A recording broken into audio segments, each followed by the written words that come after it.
All right, Fox News alert now from overseas. Witnesses say tens of thousands on the streets of Tehran at the moment protesting yet again the election of last Friday. Now, we are relying on these witnesses on the ground because Iran has all but succeeded in a total media blackout of what's happening on the streets. This was home video fed out of the country yesterday.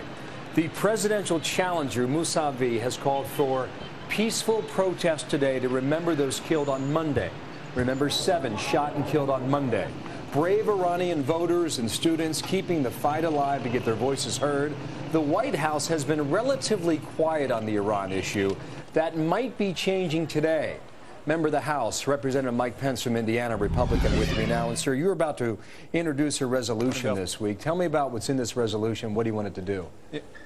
Yeah, look, the American cause is freedom, and in that cause, America must never be silent. I've introduced a resolution here on Capitol Hill. I'm talking to my Republican and Democrat colleagues about an opportunity for the American people, through their elected representatives, to express our unqualified support for those brave men and women who are risking their liberty and even their lives, taking to the streets on behalf of freedom. They're demonstrating for free elections, for the freedom of expression. As we have done so many times throughout the history of this nation, I think the American people long for the opportunity to stand up from our people to the people of Iran and say, we are with you in spirit as you stand for free and fair elections in your own country. Just to repeat this a week later down the road now, a lot of the protest is based on the fact that they have paper ballots. And yet there were millions and millions who went to vote last Friday, and the results were announced just hours after, I think, the polls closed in Tehran and other major cities. Now, the president has said that he does not want to be seen as meddling in Iranian affairs. What do you think of that comment?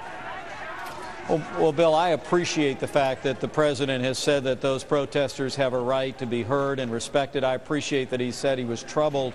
But I respectfully disagree with the president's approach where he says, in effect, the administration has chosen not to meddle in the internal affairs. Look, we've got a long history in this country of standing with those who stand up against tyranny in their own countries. At least the American people, I think, long for the opportunity to give encouragement to the millions of Iranians who are risking their liberty and their lives in the cause of freedom. If the president, for his own decisions, drawing the line where he sees fit and has the right to do, is not willing to give that unqualified support to the people of Iran, I think the People's House here across the street would welcome the opportunity in a bipartisan way to bring a resolution to the floor of the Congress to say, we, the people of the United States of America, support the people of Iran who are taking a courageous stand on behalf of really universal human rights. And to that point, Senator McCain was on the air yesterday with a pretty strong message about how he would handle this.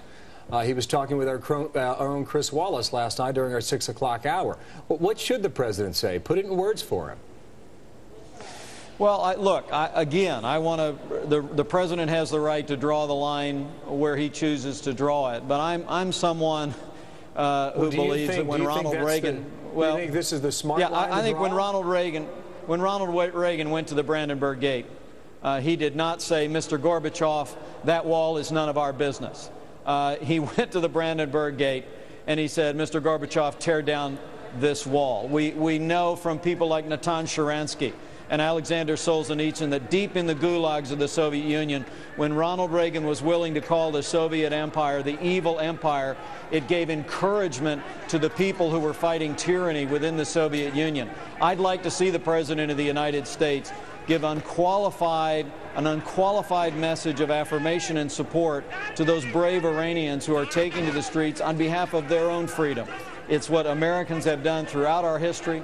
Many of our presidents have done that, as President Reagan did, and I'd like to see this president do that. But regardless of what our president says, this Congress should take up this week a resolution allowing the American people to support and endorse the courage and valor and the brave hearts of millions of Iranians who are standing up for their fundamental freedoms today. today. We're hearing suggestions that Hillary Clinton, maybe Joe Biden's bending the president's ear on this to take a tougher stand. We don't know if that's true or not. Perhaps it's happening in different meetings.